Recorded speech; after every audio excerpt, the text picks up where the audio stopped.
আসসালামু আলাইকুম ওয়া রাহমাতুল্লাহি ওয়া বারাকাতুহু। জুম্মা মুবারক, জুম্মা মুবারক। কয়েকদিন থেকে আমি দেখেছি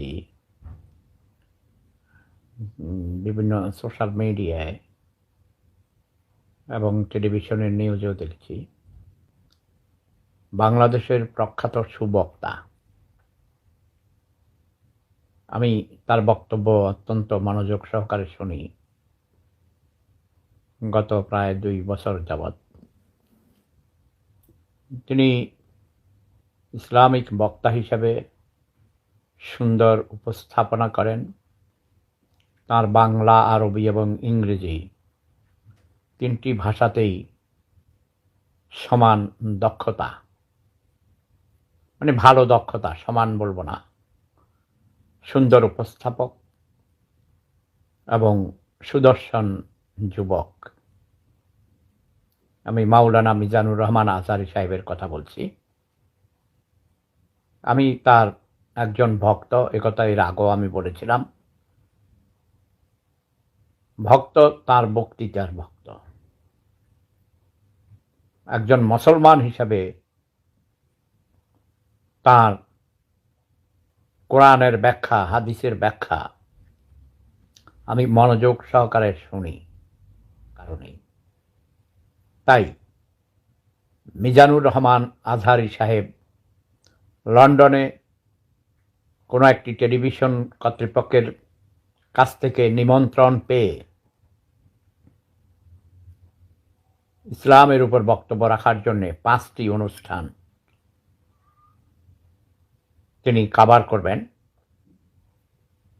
আমারও পরিবারের অনেকেই ইংল্যান্ডে থাকেন, বিভিন্ন শহরে। নিশ্চয়ই তাদের মধ্যেও কেউ কেউ হয়তো অপেক্ষায় ছিলেন তার বক্তব্য শোনার জন্যে। তো দেলোয়ার হোসেন সাঈদী সাহেবের অনুসারিত বাংলাদেশে আমার জানা মতে কয়েক কোটি মানুষ আছেন, তার ওয়াজ শোনেন। আমিও তার ওয়াজ শুনতাম। আমি অত্যন্ত ব্যথিত হয়েছি, দুঃখিত হয়েছি যে মিজানুর, আমি খবরে যেটা দেখেছি, বাংলাদেশের কিছু সংগঠন যারা নিজেদেরকে প্রগতিশীল বলে মনে করে, ঘাতক দালাল নির্মূল কমিটির লোকজন, তাদের শাখা সংগঠন, প্লাস বাম রাজনৈতিক কিছু সংগঠন শুনেছি প্রগতিশীল বলে মনে করে। But I don't know what they mean by প্রগতিশীল। কারো কথা বন্ধ করা, কণ্ঠ রোধ করাকে প্রগতিশীল বলা হয় না, তো আমি মনে করি না। তার কথা তিনি বলবেন, কারো কাছে ভালো লাগবে, কারো কাছে ভালো লাগবে না। মাওলানা মিজানুর রহমান আজহারী সাহেবের যাত্রাপথে বাধা সৃষ্টি করেছেন, তাকে লন্ডনে যাওয়া বিঘ্ন ঘটিয়েছেন। এই কর্মটাকেও আমি নিন্দা করছি। আমি আশা করব যথাযথ কর্তৃপক্ষকে এবং যারা তার যাত্রাপথে বিরতি বাধা সৃষ্টি করেছেন তাদের কাছেও আমি বলবো, অনুরোধ করব, তাকে যেতে দিন, তার কথা তাকে বলতে দিন।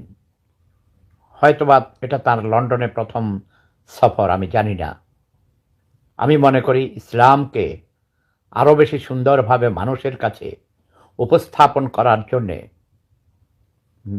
মিজানুর রহমান আজহারী সাহেব একজন যোগ্য ব্যক্তি। আরও অনেকে আছেন বাংলাদেশে। আমি আমার লেভেল থেকে আমি চেষ্টা করব যেন মাওলানা মিজানুর রহমান আজহারী সাহেবকে লন্ডনে যেতে অনুমতি দেয়া হয়, এবং যারা বাধার সৃষ্টি করেছেন তাদেরকেও আমি সবিনয়ে অনুরোধ করব, আপনারা দয়া করে বাধার সৃষ্টি করবেন না। তার বক্তব্য তিনি রাখবেন, আপনাদের বক্তব্য আপনারা পেশ করুন। আপনারা লিখে বলে বিভিন্ন মিডিয়াতে আপনাদের কথা আপনারা বলুন, ডিবেটে আসুন। আপনারা পবিত্র কোরআন শরীফ স্টাডি করুন, হাদিস শরীফ নিয়ে গবেষণা করুন। মিজানুর রহমান আজহারী সাহেব যদি ভুল বলে থাকেন তাকে আপনারা ভুল শুধরিয়ে দেন। এবং তিনি, আমি যতদূর দেখেছি তার বক্তব্যে, তিনি জানতে চান। তিনি এখনও তরুণ। তিনি আমার অত্যন্ত স্নেহধন্য ছোট ভাই, আমার নাতিতুল্য। ইয়েস, তাকে আমার ভালো লাগে। এটা আমার ব্যক্তিগত ব্যাপার। কাউকে ভালো লাগা না লাগা সেটা কেউ চাপিয়ে দিলে হবে না। আমি তার বক্তব্য সুন্দর সাবলীল ভাষায় তিনি তার বক্তব্য পেশ করেন। তার উপস্থাপনার শক্তি অনেক সুন্দর। কাজেই আমি চাই মাওলানা মিজানুর রহমান আজহারী সাহেবকে লন্ডনে যাওয়ার পথে কেউ বাধা সৃষ্টি করবেন না, এবং তাকে আমরা অতি সহজভাবে লন্ডনে যাওয়ার জন্যে সহযোগিতা করি। সবাই ভালো থাকুন, সুস্থ থাকুন।